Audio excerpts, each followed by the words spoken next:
옛날 프랑스의 작은 마을에 루시앙이라는 젊은 농부가 살고 있었습니다. 그는 부지런하고 성실했지만 항상 가난했습니다.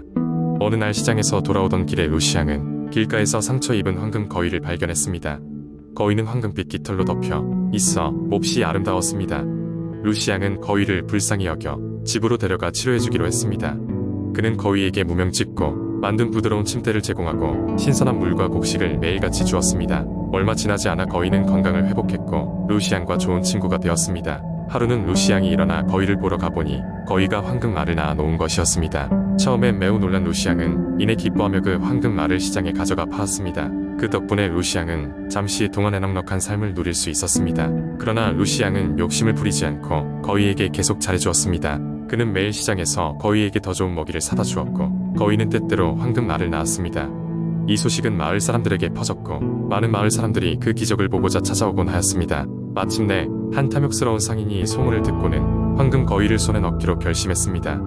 그는 루시앙에게 거위의 값어치를 능가하는 돈을 제안했지만 루시앙은 거위를 팔지 않았습니다. 거위는 단순히 풍요의 상징이 아닌 자신의 친구였기 때문입니다. 상인은 포기하지 않고 몰래 루시앙의 집에 침입하여 거위를 훔쳐가려 했습니다. 그러나 황금 거위는 영리했습니다.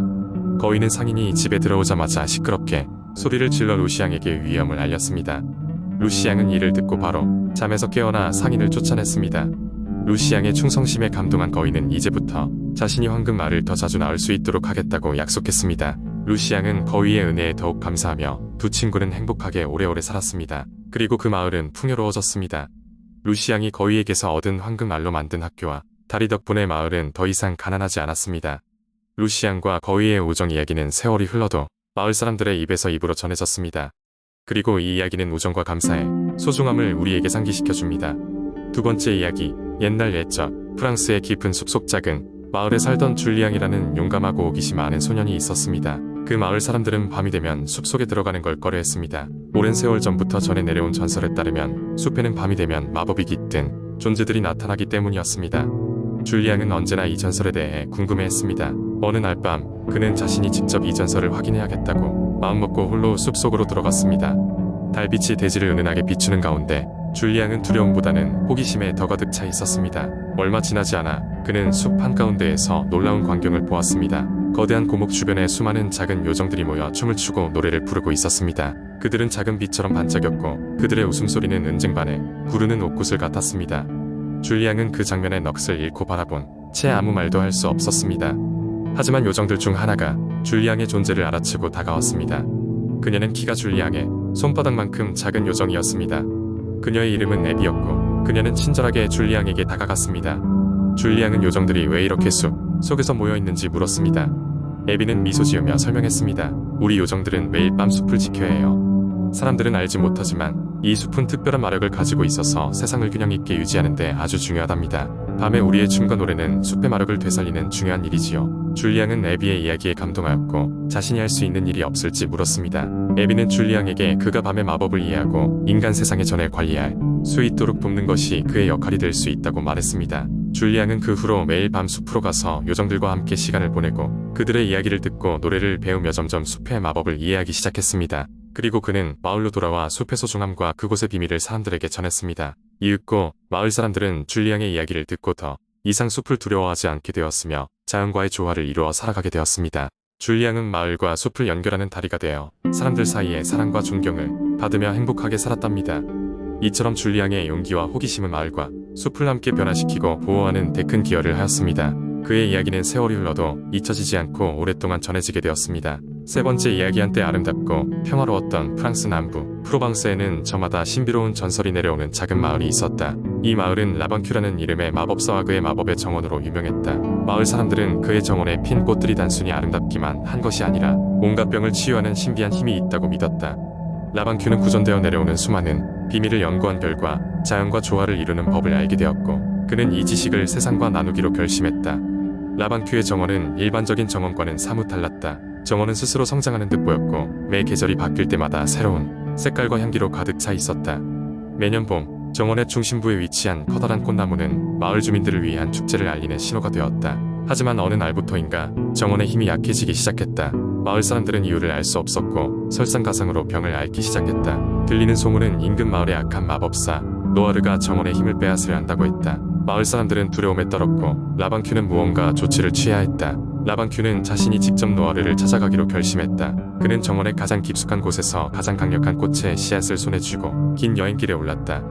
노아르의 저택은 앙고르 숲속 짙은 안개에 쌓여 있어 찾기 어려웠지만 라방큐는 자신의 마법을 활용하여 길을 찾아갔다. 노아르는 자신의 저택에서 라방큐를 이미 기다리고 있었다. 노아르는 큰 웃음을 터뜨리며 드디어 오셨군요. 라방큐, 당신의 정원은 이제 내 것이 될 것입니다. 라고 말했다.